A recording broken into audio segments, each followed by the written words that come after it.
So, hello all and a very good evening. I welcome you all to the lecture of thermochemistry.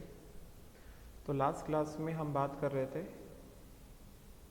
Enthalpy changes during phase transformation और हमने enthalpy of transition and enthalpy of fusion, enthalpy of transition के questions भी discussion कर लिए हैं।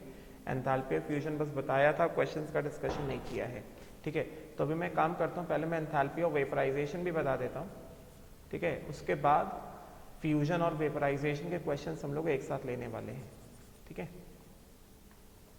चलो पहले एक चीज बता देता हूं। अभी फ्यूजन में एक चीज बताना बाकी है।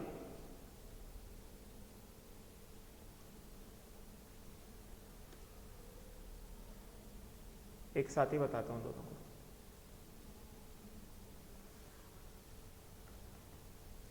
तो यहां पे वेपराइजेशन, तो एंथैल्पी ऑफ वेपराइजेशन क्या है, पढ़ो ध्यान से। Enthalpy of vaporization, it is the enthalpy change required to vaporize 1 mole of a liquid substance at constant temperature। Temperature change नहीं होता है ड्यूरिंग वेपराइज, जैसे फ्यूजन में टेम्परेचर चेंज नहीं हो रहा तो उसी तरह से वेपराइजेशन में भी टेम्परेचर चेंज नहीं हो रहा है। And what is that constant temperature? Generally boiling point of the liquid and constant pressure.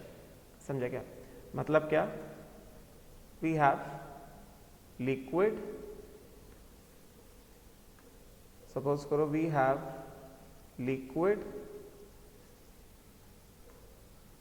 से गैस। चलो पहले मैं यहां पे बता देता हूं एंथैल्पी ऑफ वेपराइजेशन क्या है। Enthalpy of vaporization, this is the enthalpy change और heat absorbed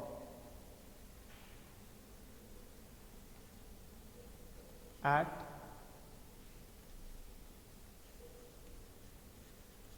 constant temperature is equal to boiling point of liquid। यहाँ सबसे पहले at, क्योंकि एंथैल्पी की बात कर रहे हैं तो क्या होगा? at constant pressure। सपोज करो constant pressure कितना, 180 है से फॉर एग्जाम्पल। समझे क्या? And constant temperature is equal to कितना? Boiling point of liquid. समझे क्या? एंथैल्पी चेंज और heat absorbed at constant pressure and constant temperature when 1 mole of a liquid is converted to 1 mole vapor or gas in a reversible equilibrium reaction, in a reversible equilibrium reaction। बात समझे क्या? तो that is what is the reversible equilibrium reaction? Reversible equilibrium reaction is, reversible equilibrium reaction that we have is liquid, 1 mole of liquid and gas। समझे क्या? 1 mole, this is liquid, 1 mole, and this is what?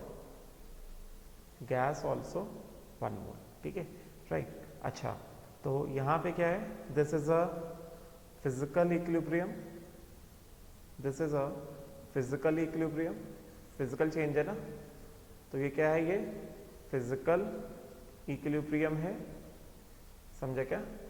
And this occurs at constant pressure and constant temperature which is कितना?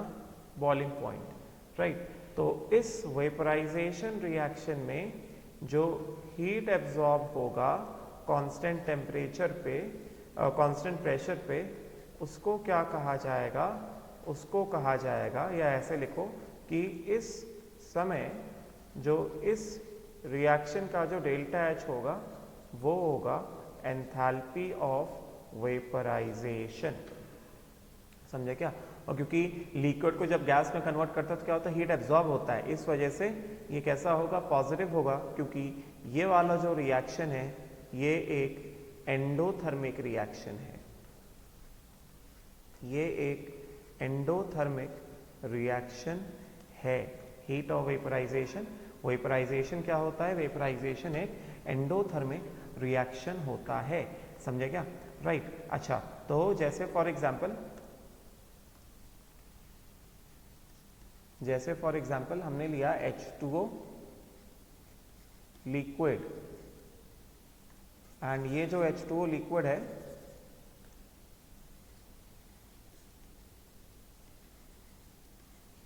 हमने यहां पे लिया H2O liquid and this is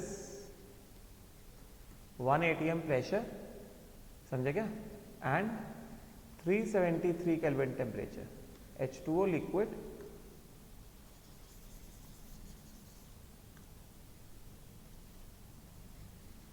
ऐसे देखो, H2O liquid phase में, एंड गिवन कंडीशन क्या, given condition है 1 atm and 373, H2O at its boiling point. ये जो 373 केल्विन बॉइलिंग पॉइंट है ये 1 atm पे है, ये एब्सोल्यूट बॉइलिंग पॉइंट नहीं है। गेटिंग ना, boiling point of liquid will change with pressure, तो at 1 atm this is the boiling point, and this will give what, this will give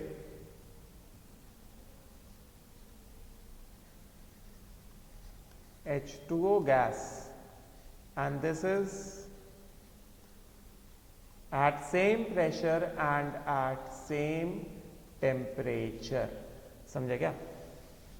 right. सो ये जो रिएक्शन है, this physical reaction, this is a reversible equilibrium showing vaporization of water. समझे क्या? तो ये क्या है, ये एक रिवर्सिबल इक्विलिब्रियम है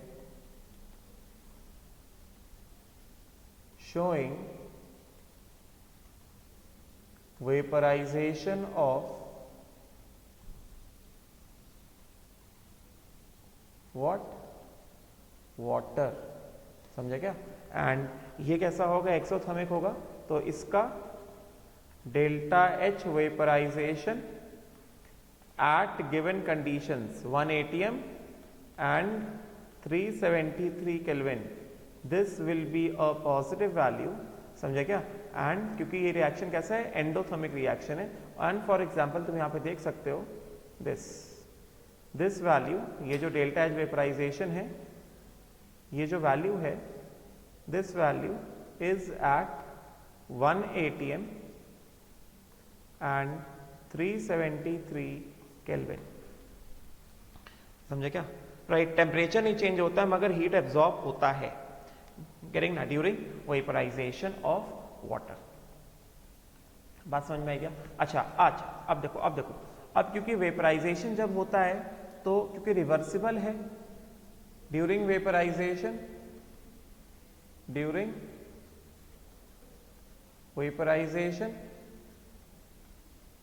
हमें क्या दिख रहा है, we can see it very clearly that during vaporization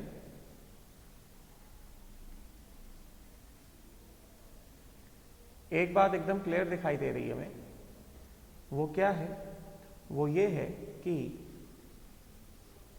H2O liquid and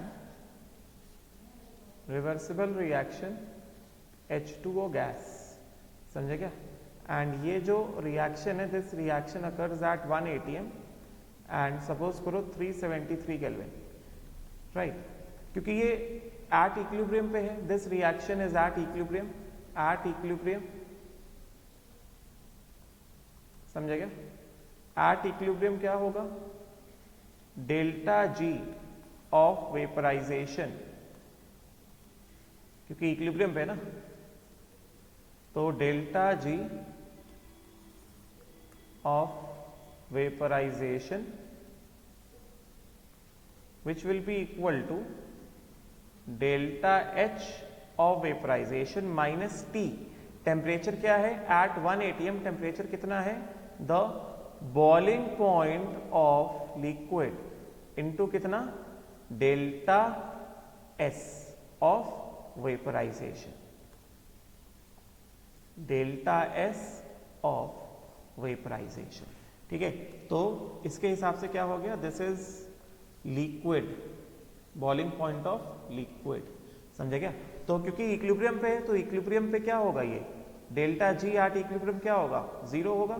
तो यहां से हमें क्या पता चल गया, यहां से हमें ये पता चल गया कि therefore the temperature at which, sorry, the value of entropy change, the entropy change that occurs during vaporization, या फिर पहले ऐसे बता देते हैं कि delta H of vaporization minus T is the boiling point of the liquid at a given pressure of into कितना entropy of vaporization. This is at a constant pressure and temperature and this is also at a constant pressure and temperature is equal to कितना 0। तो इसका मतलब यहाँ से हमें clearly पता चल गया कि entropy of vaporization from liquid to gas taking place at constant temperature and constant pressure is given by enthalpy of vaporization, given by enthalpy of vaporization at same constant temperature and pressure upon, ये जो temperature है ये वही temperature है which is equal to कितना boiling point of liquid. This is nothing but entropy of vaporization. बात समझे क्या, right? Regarding vaporization I have told you all these things. Clear? Right? Entropy of vaporization, जैसे कल मैंने बताया था entropy of fusion, वैसे ही आज बताया क्या entropy of vaporization। ठीक है, now let us see certain questions based on this vaporization, right? तो सिंपल ही क्वेश्चंस रहते हैं। अभी हम लोग चलो पहले क्वेश्चंस देखते हैं, हम लोग सिंपल क्वेश्चंस रहने वाले।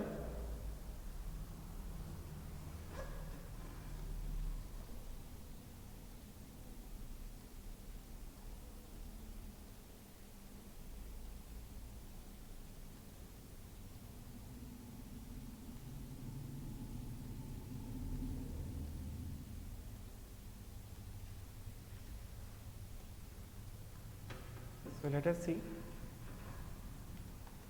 some of the questions जो कि पूछे जाते हैं। यहां पे क्या कहा जा रहा है, सिंपल क्वेश्चन है। क्वेश्चन कह रहा है कि, चलो देखते हैं क्वेश्चन क्या कह रहा है। क्वेश्चन कहता है कि heat of vaporization of CCl4 at 27 degree Celsius is 42 kilo joule per mole. Heat of vaporization of CCl4 at 27 degree Celsius 300 kelvin पे निकाला है इसको, ठीक है। इस कितना 42 kilo joule per mole and मतलब ये रिएक्शन दिया गया है, the reaction CCl4 liquid gives what, CCl4 gas and ये जो एंथैल्पी ऑफ वेपराइजेशन निकाला है, ये एंथैल्पी ऑफ वेपराइजेशन है 42.0 किलो जूल पर मोल, ठीक है। एंड ये निकाला गया है at temperature is equal to 300 kelvin. Pressure नहीं दिया गया तो प्रेशर को ले लो कितना 180 नहीं दिया, चलो प्रेशर को नहीं लेते हैं, 300 केल्विन पे ये ऐसा दिया गया है, ठीक है। अब क्या कहा जा रहा है कि 1 mole of liquid CCl4 at 27 degree Celsius has entropy of इतना, 1 मोल ऑफ लिक्विड CCl4, समझा क्या, राइट, हैज एंट्रोपी इतना। What is the entropy in joule per kelvin per mole of 1 mole of vapour in equilibrium with liquid at this temperature, ठीक है। तो हमें delta H दिया गया है, रिएक्शन का delta H has been given. तो हमें पता है कि ये वाला रिएक्शन इक्विलिब्रियम पे है, तो क्योंकि रिएक्शन इक्विलिब्रियम पे है तो डेल्टा जी ऑफ वेपराइजेशन क्या हो जाएगा, पहले हमें जो दिया गया पहले हम लोग उसकी बात कर लेते हैं। Delta G of vaporization at equilibrium will be equal to कितना, 0, and this is equal to delta H of vaporization minus T delta S of vaporization, delta S of vaporization, and this occurs at T is equal to कितना, 300 kelvin. मतलब ये जो T है इसका value कितना है, ये 300 केल्विन है। तो क्योंकि इक्विलिब्रियम पे है तो मतलब ये 0 रहेगा, because it is at equilibrium, मतलब ये क्या होगा, ये 0 हो गया। तो इसका मतलब क्या आ गया, ये आ गया delta H of vaporization, delta H of vaporization is equal to कितना, T into delta S of vaporization. तो इसका मतलब हम यहां से एक चीज निकाल सकते हैं, डेल्टा एस ऑफ वेपराइजेशन तो आ जाएगा, कितना हो गया, ये हो जाएगा delta H of vaporization upon temperature. Delta H of vaporization कितने टेम्परेचर पे, 27 डिग्री सेल्सियस पे दिया गया, मतलब ये वाले रिएक्शन को हम लोग 27 डिग्री सेल्सियस पे कैरी आउट करा रहे हैं। एंड ये भी कितना है, ये भी 27 डिग्री सेल्सियस, मगर इसको केल्विन में रखा जाएगा। तो डेल्टा एच ऑफ वेपराइजेशन हमें दिया गया है, this is being given as 42 kilo joule per mole. तो 42.0 किलो जूल में है, समझे क्या। तो ये हो गया 42.0 kilo joule per mole upon temperature कितना है, 300 केल्विन है, ठीक है। तो delta S of vaporization at a given temperature 300 Kelvin, this is equal to, this value is equal to कितना, 42 किलो जूल में। तो क्या कर दिया मैंने इसको, 4200 कर दिया। this becomes equal to 42 into 1000 joule per मोल, और ये केल्विन पर केल्विन अपॉन कितना, 300। तो यहां से ये 0 0 कट गया, और ये 3 1 टाइम्स 3 14 टाइम्स। तो हमें कितना आ गया, delta S of vaporization at T is equal to 300 kelvin, this comes out to be 140 joule per kelvin per mole. ये इतना आ गया हमको, डेल्टा एस वेपराइजेशन आ गया। अब क्योंकि हम लोग जानते हैं कि किसी भी रिएक्शन में हमें क्या दिया गया, हमें इस रिएक्शन में दिया गया है कि entropy of liquid, 1 mole of liquid CCl4 at 27 degree Celsius has entropy of this much. What is the entropy of 1 mole of vapour which is in equilibrium with the liquid at this temperature. मतलब हमने 27 degree Celsius पे, since we know that, हमें क्या पता है, हमें पता है कि delta S of the reaction, ये तो मैंने ऑलरेडी पढ़ाया हुआ है, delta S of the reaction at 300 kelvin, बस ऐसे ही लिखता हूं, since we know that delta S of the reaction at a given temperature is equal to कितना, summation entropy of products at a given temperature minus summation entropy of reactants at a given temperature. ये मैंने सिखाया हुआ। तो ये vaporisation की बात कर रहे हैं, तो entropy of vaporization at a given temperature, temperature कितना है, 300 केल्विन है, this will be equal to entropy of products. तो प्रोडक्ट क्या है यहाँ पे प्रोडक्ट है CCl4 गैस, वेपर फॉर्म, ठीक है। सो दिस विल बी कितना, entropy of CCl4 gas at 300 kelvin minus कितना, entropy of CCl4 liquid at 300 kelvin, ठीक है। तो हमको यहाँ पे क्वेश्चन में CCl4 वेपर का एंट्रोपी निकालना है, तो सीधा सीधा यहाँ से क्या आ जाएगा, यहाँ से आ जाएगा entropy of CCl4 gas at 300 kelvin, this is equal to entropy of vaporization delta S at vaporization at 300 Kelvin plus entropy of CCl4 liquid at 300 kelvin. ठीक है, तो डेल्टा एस वेपराइजेशन हमने कितना निकाला, हमने निकाला 140 जूल पर केल्विन पर मोल। ठीक है, तो ये आया हमारे पास कितना 140 जूल पर केल्विन पर मोल प्लस CCl4 का एंट्रोपी कितना है, CCl4 का एंट्रोपी है 214। CCl4 लिक्विड फॉर्म का, liquid CCl4 has entropy of 214 joule per kelvin per mole. तो कितना हो गया प्लस कितना 214 joule per kelvin per mole. तो गैस का एंट्रोपी कितना आ गया, गैस का एंट्रोपी आ गया 140 प्लस 214।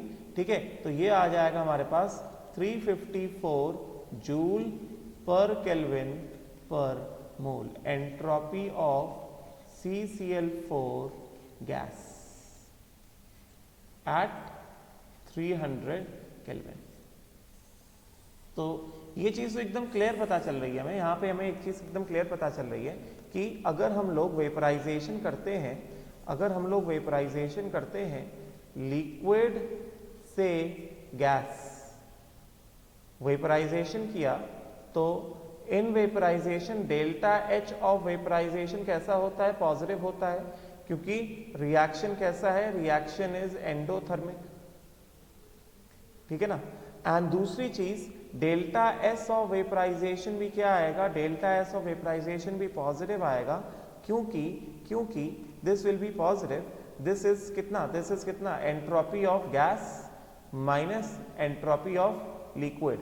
ठीक है, तो इसका मतलब क्या हुआ, इसका मतलब ये हुआ this implies that entropy of gas is more than entropy of liquid. वो तो ऑब्वियस है ना, गैस का एंट्रोपी, गैस फॉर्म जो उसमें क्या होगा, रैंडमनेस क्या होगा, ज्यादा होगा ना, gas form has got greater randomness ना, this is more random, this is more random than liquid.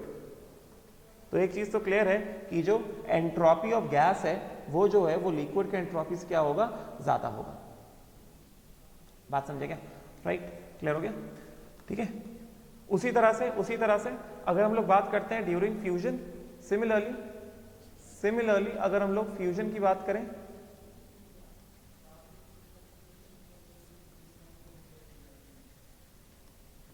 During fusion reaction,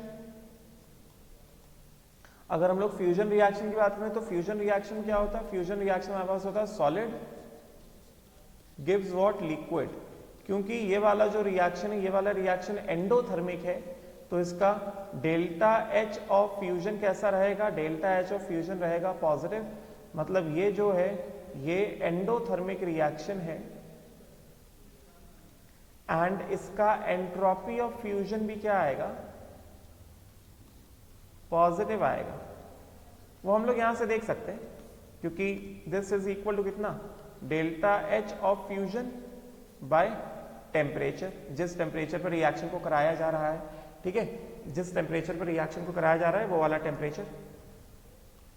ठीक है, so this is delta H of fusion divided by what, temperature. अच्छा, तो ये बिकॉज डेल्टा एच पॉजिटिव है, temperature in kelvin हमेशा क्या होता है, पॉजिटिव होता है, तो ये भी क्या आएगा, पॉजिटिव आएगा।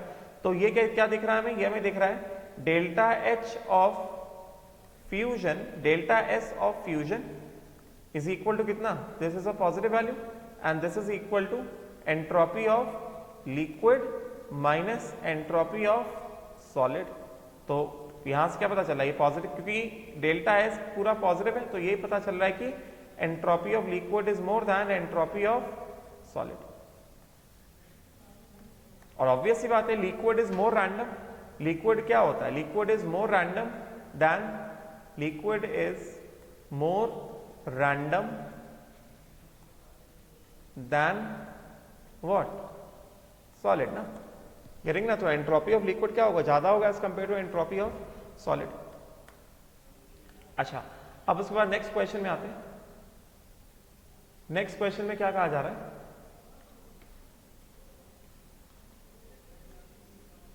Next question it is being said that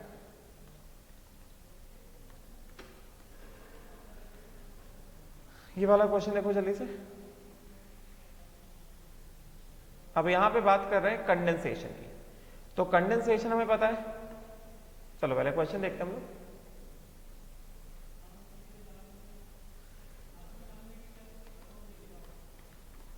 पहले क्वेश्चन देखते हैं। क्वेश्चन क्या कह रहा है? क्वेश्चन कह रहा है कि if delta H vaporization of a substance, कोई भी सब्सटेंस है उसका वेपराइजेशन करना, लिक्विड सब्सटेंस का वेपराइजेशन करना है, उसका मोलर मास 30 ग्राम पर मोल दिया, is 300 joule per gram at its boiling point 300 kelvin. तो जूल पर ग्राम में दिया तो जूल पर मोल में निकाल लेंगे, क्योंकि मोलर मास कितना दिया गया है, मतलब 1 ग्राम को 1 ग्राम ऑफ लिक्विड को 1 ग्राम गैस में कन्वर्ट करने के लिए हीट कितना लगता है? 300 जूल लगता है। तो 1 मोल के लिए हम लोग निकाल लेंगे, ठीक है।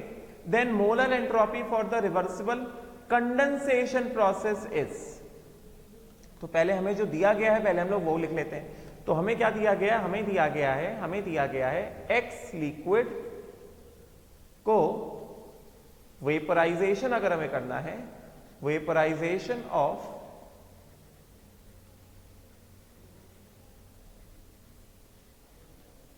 एक्स लिक्विड, तो अगर हमें एक्स लिक्विड का वेपराइजेशन करना है तो ये क्या होगा? ये सीधा सीधा क्या होगा? ये है X liquid and this gets converted into what? This gets converted into X gas, this gets converted into X gas. Liquid convert हो गया किसमें? गैस में, ठीक है। एंड इसका entropy delta H of vaporization ये कितना दिया गया है? ये हमें दिया गया है 300 joule per gram. Delta H vaporization of the substance is 300 joule per gram, तो ये हो गया 300 जूल पर ग्राम। तो इसका मतलब क्या हुआ? इसका मतलब ये हुआ कि एक्स लिक्विड एब्जॉर्ब्स, क्योंकि जूल पर ग्राम में दिया गया ना, तो इसका मतलब ये हो गया कि 1 gram of x liquid absorbs 300 joule of heat to form 1 gram of X gas, ठीक है। तो अगर 1 ग्राम ऑफ X क्या कर रहा है? 300 जूल ऑफ हीट एब्जॉर्ब कर रहा है। therefore 1 mole of X liquid कितना? 30 ग्राम, क्योंकि हमें क्या दिया गया? मास दिया गया ना 30 ग्राम। सो 1 ग्राम कितना हीट एब्जॉर्ब करता है? 300 जूल एब्जॉर्ब करता है। तो 1 मोल मतलब 30 gram will absorb heat is equal to कितना? 300 joule per gram into 300 joule per gram into कितना? ग्राम मोलर मास, मतलब कितना? 300 joule per gram into gram molar mass कितना? 30 ग्राम से। तो ये ग्राम कट गया, ये ग्राम और ग्राम कट गया यहां से, तो ये कितना आ गया? ये कितना हीट एब्जॉर्ब हो गया? ये हीट एब्जॉर्ब हो गया बाय 1 मोल ऑफ एक्स, जो कि 30 ग्राम्स का है, will absorb heat is equal to कितना? 300 इंटू 30, मतलब कितना? 9000 जूल पर मोल। तो यहां से हम लोग क्या लिख सकते हैं? यहां से हम लोग लिख सकते हैं कि डेल्टा एच ऑफ वेपराइजेशन, ये जो वेपराइजेशन है, this is delta H of vaporization is equal to कितना?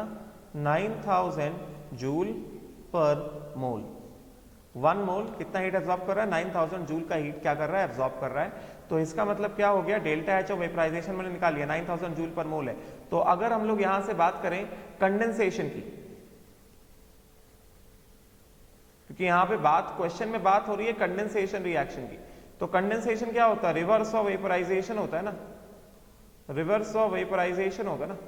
तो यहां पे वेपराइजेशन कितना टेम्परेचर हो रहा है? 300 केल्विन पे हो रहा है, तो कंडेंसेशन भी किस पे होगा? 300 केल्विन पे ही होगा ना, एट 300 केल्विन।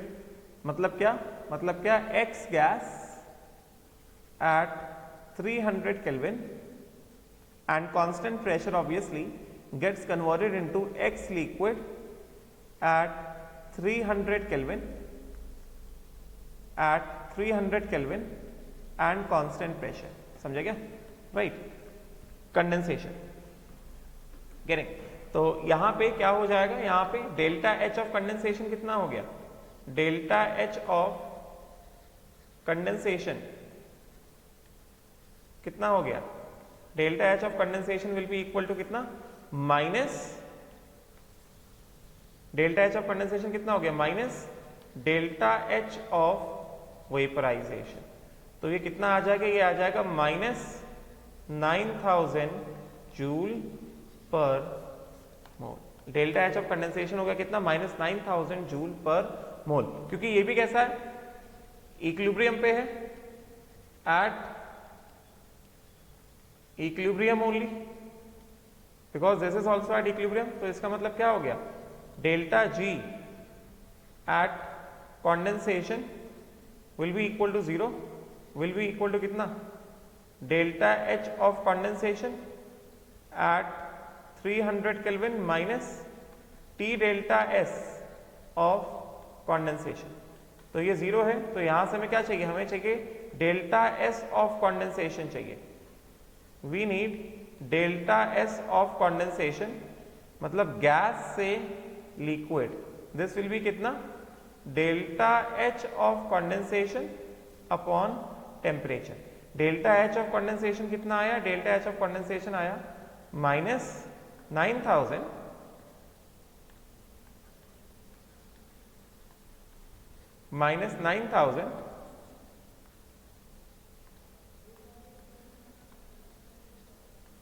अपॉन कितना? टेम्परेचर कितना है? टेम्परेचर है 300 kelvin. Temperature is given as 300 kelvin. This is minus 9000 joule per mole upon temperature कितना है? 300 kelvin. So this becomes equal to कितना? Minus 30 joule per kelvin per mole. Delta S of condensation, gas से liquid, minus 30 joule per kelvin per mole. समझे क्या? Right. तो क्योंकि हमने question किया है कंडेंसेशन का, तो मैं तुम्हें बता देता हूं।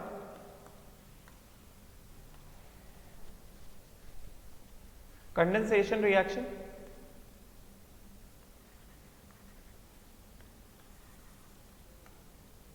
enthalpy of condensation,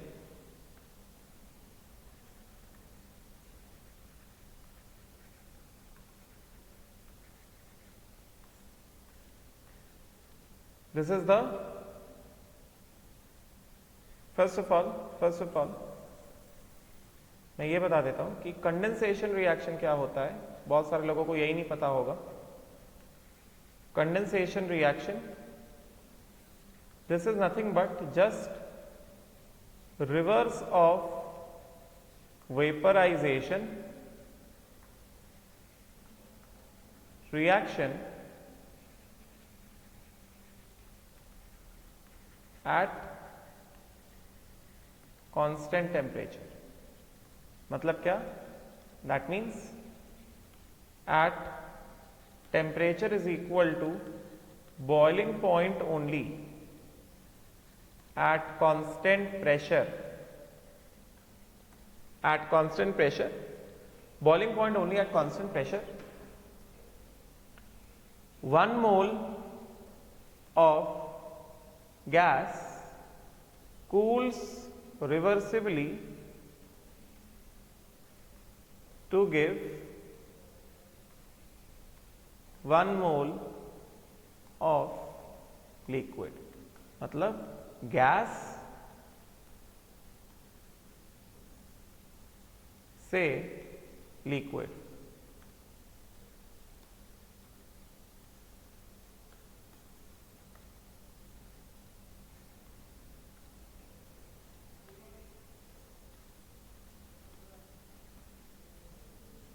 गैस से लिक्विड, ये क्या है? ये कंडेंसेशन रिएक्शन है।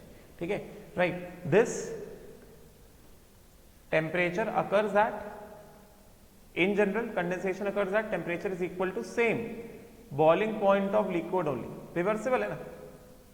समझा गया? डेल्टा एच ऑफ कंडेंसेशन क्या होता है? डेल्टा एच ऑफ कंडेंसेशन क्या होता है, minus delta H of vaporization. क्योंकि वेपराइजेशन कैसा है, एक्सोथर्मिक था, इस वजह से कंडेंसेशन क्या हो जाएगा, condensation reaction is, vaporization endothermic था, इस वजह से कंडेंसेशन क्या हो जाएगा, एक्सोथर्मिक हो जाएगा, exothermic reaction.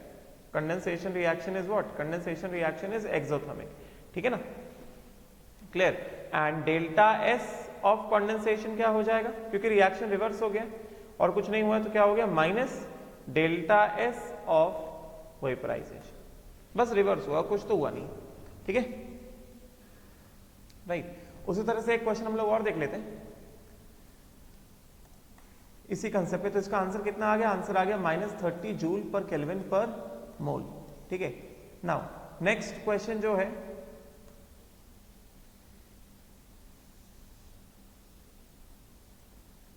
Next question says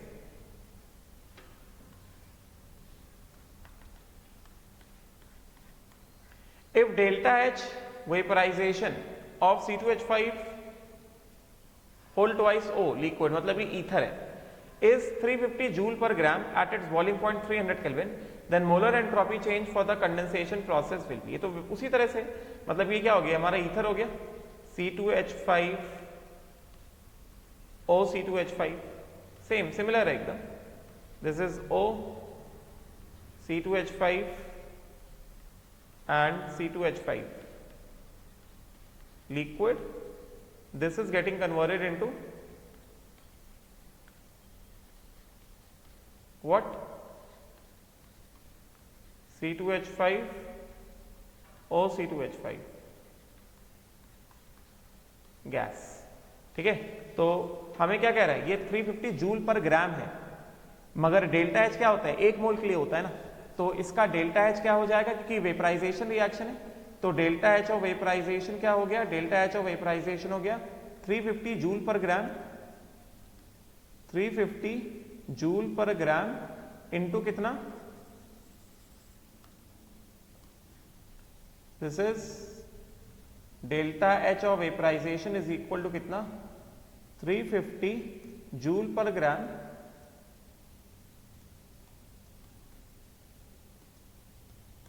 into कितना, ग्राम molar mass of C2H5।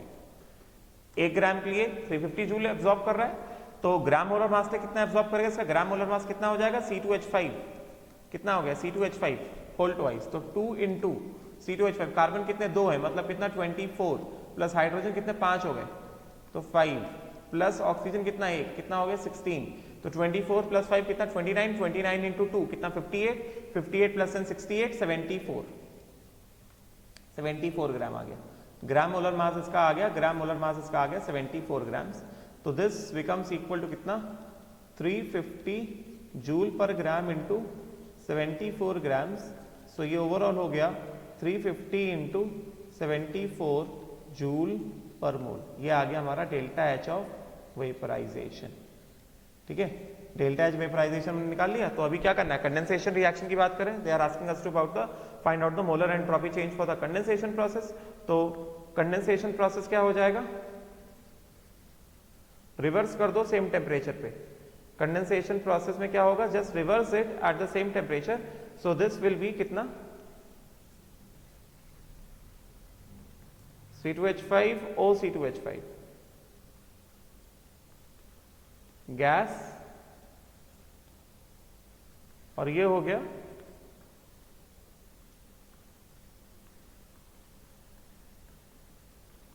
C2H5 O C2H5,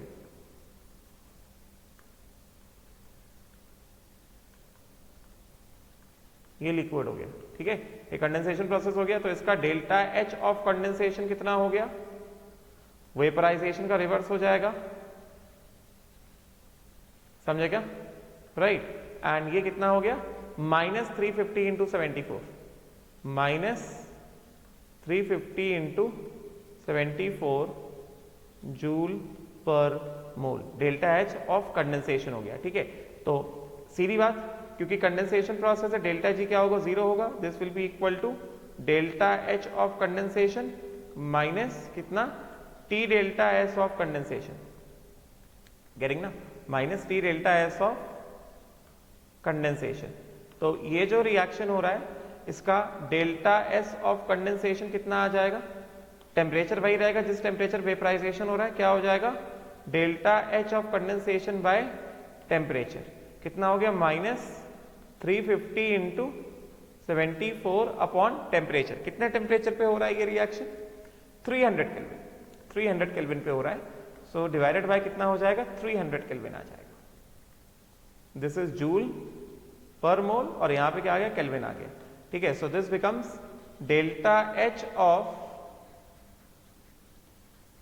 condensation, delta S of condensation, sorry ये आ गया हमारे पास डेल्टा एस ऑफ कंडेंसेशन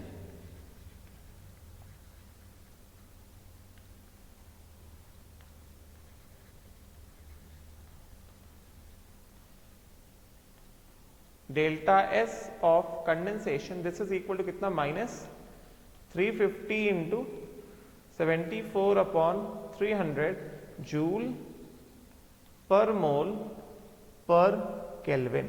ठीक है, तो this will be equal to how much? This will be equal to कितना? Minus 350 into 74 divided by 300। तो ये आ गया हमारे पास minus 86.33 joule per mole per kelvin, delta S of condensation.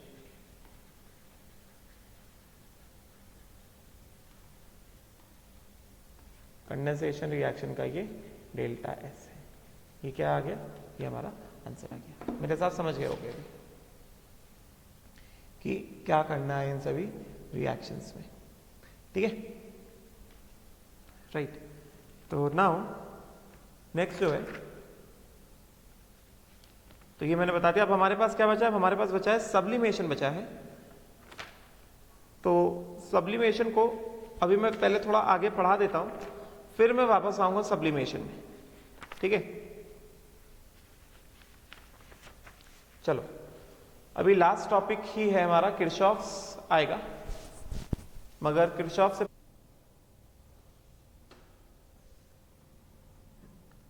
हाँ, तो नेक्स्ट क्वेश्चंस देख लिए हमने enthalpy of vaporization, enthalpy of condensation, enthalpy fusion के। नेक्स्ट हम लोग आगे बढ़ते हैं,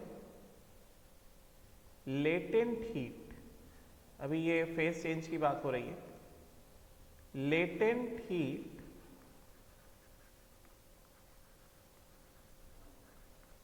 of fusion and vaporisation,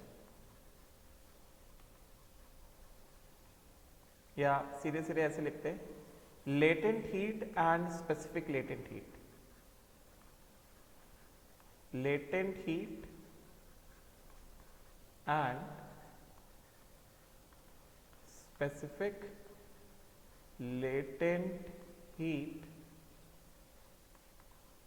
of fusion and vaporization। समझ गया?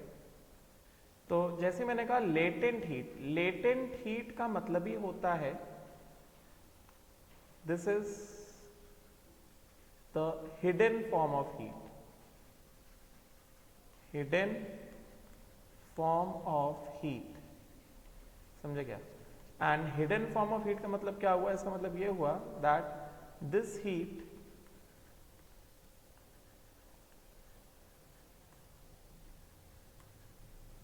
when exchanged will change the state without raising the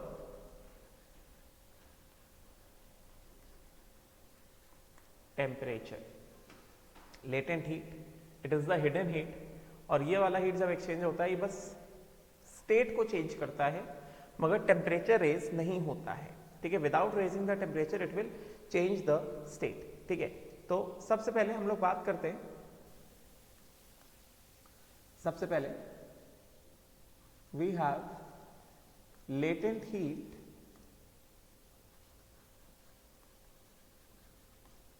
latent heat of fusion।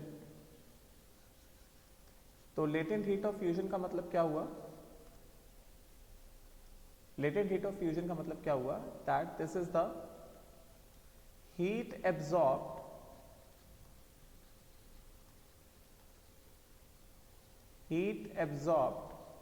by given mass or moles of a substance, this is the heat absorbed by given mass or moles of a substance to change from solid state to liquid state at constant temperature। and what is this constant temperature? melting point and pressure। समझे क्या? अभी पूरा explain करता हूं। Latent heat of fusion, right. And उसी तरह से we have specific latent heat, specific latent heat, specific latent heat of fusion क्या होगा? of fusion, ये क्या होगा? this is the heat absorbed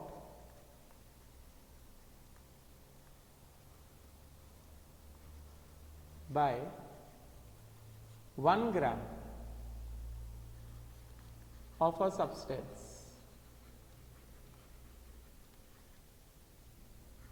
to change from solid state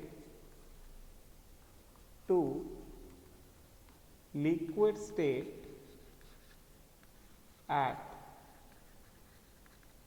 constant temperature। what is the constant temperature? melting point and pressure। फिर उसके बाद पहले फिर एक डेफिनेशन और बता देता हूं, फिर पूरा एक्सप्लेन करता हूं।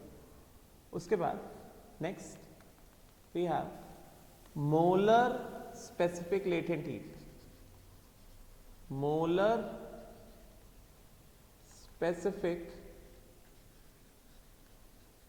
latent heat।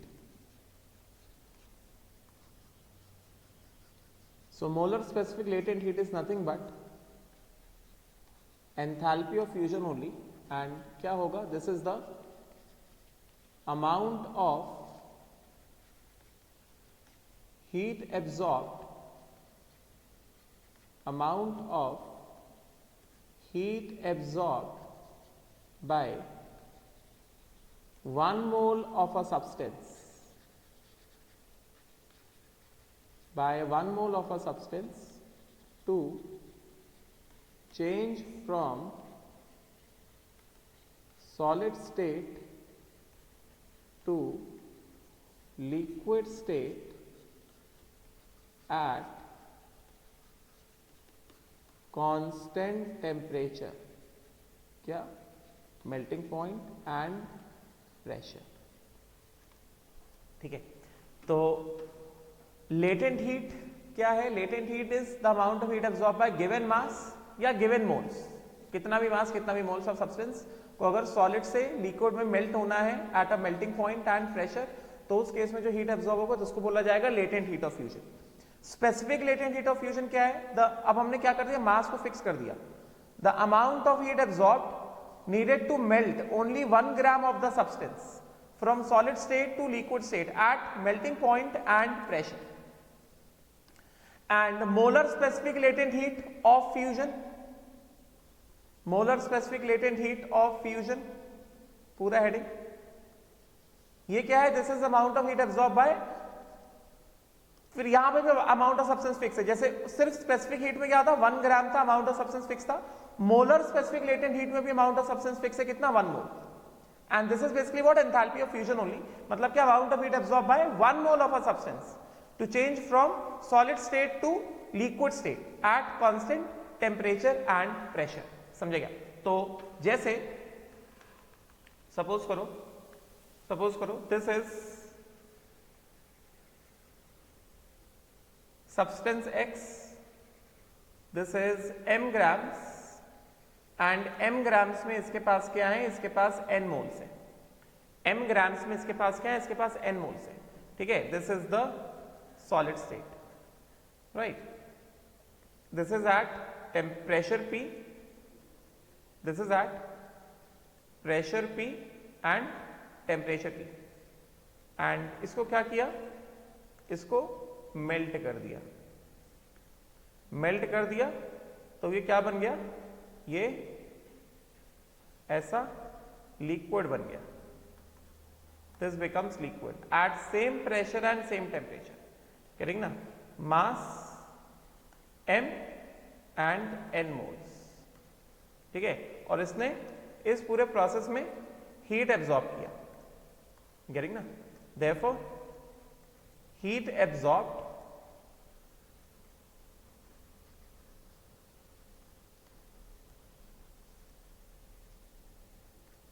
during melting, heat absorbed during melting, ये क्या होगा, how much amount of heat is absorbed during melting, this is equal to mass m into L, समझे क्या, राइट, L,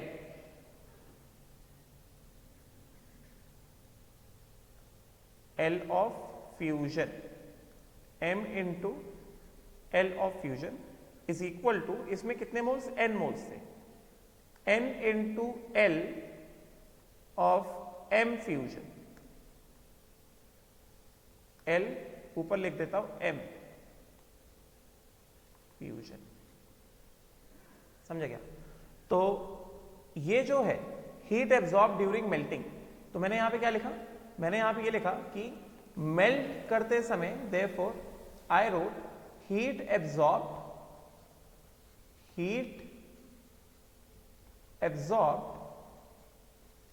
ड्यूरिंग मेल्टिंग, इसको हम लोग रिप्रेजेंट करते हैं Q से, Q फ्यूजन, क्या बताया, दिस इज इक्वल टू कितना, m into L fusion which is equal to n into L m fusion, ठीक है। तो ये जो पूरा क्वांटिटी है, ये जो हमारे पास पूरा क्वांटिटी है, this is the latent heat, this is the latent heat which is absorbed during fusion at fusion of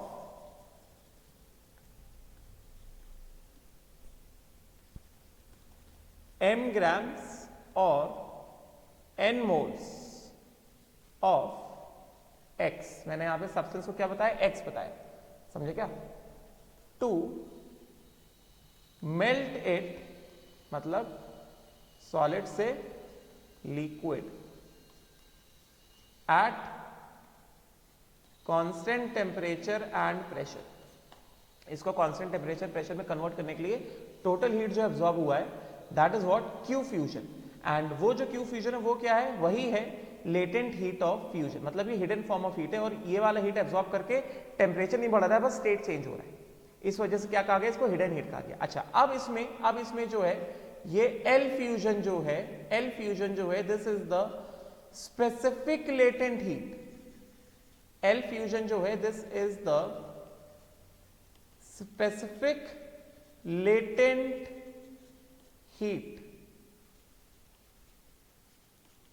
of fusion.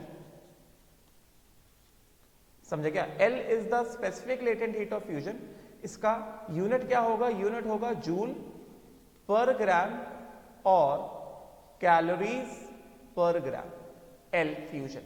देखो ना, अगर 1 ग्राम ऑफ सब्सटेंस है तो 1 ग्राम ऑफ सब्सटेंस है तो कितना हीट लगेगा? अगर m का वैल्यू कितना 1 है तो कितना हीट लगेगा? L फ्यूजन लगेगा। अगर मास ऑफ द सब्सटेंस कितना है? m है तो कितना हीट लगेगा? m into L। समझे क्या? तो this is the L fusion. क्या है? L fusion is the specific latent heat. तो एक तरह से हमें क्या पता चल रहा है? The latent heat, therefore latent heat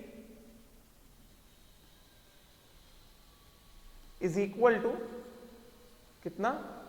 mass into specific latent heat.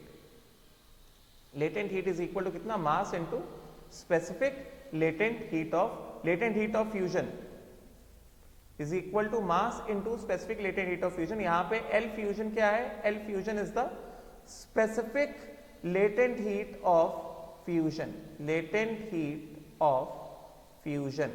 और मैंने इसका यूनिट बताया। इसका यूनिट क्या है? यूनिट इज जूल पर ग्राम। मतलब 1 ग्राम सब्सटेंस को कितना जूल हीट लगेगा, या फिर कैलोरीज पर ग्राम, मतलब 1 ग्राम सब्सटेंस को मेल्ट होने में कितने कैलोरीज ऑफ हीट लगेगा। ठीक है। एंड इसमें second thing that we have is LM fusion. This is the molar specific heat. Molar specific heat of fusion मतलब that means what? Enthalpy of vaporization. मतलब 1 मोल सब्सटेंस को मेल्ट होने में कितना हीट लगेगा? इतना लगेगा। एंड इसका यूनिट क्या होगा? इसका यूनिट होगा जूल पर मोल या कैलोरीज पर मोल। तो क्योंकि मेरे पास n moles of the substance था तो 1 मोल को मेल्ट करने में इतना हीट लग रहा है, तो n मोल्स को मेल्ट करने में कितना लगेगा? इतना लगेगा। तो इसी के हिसाब से हम ये बता देंगे, therefore latent heat is also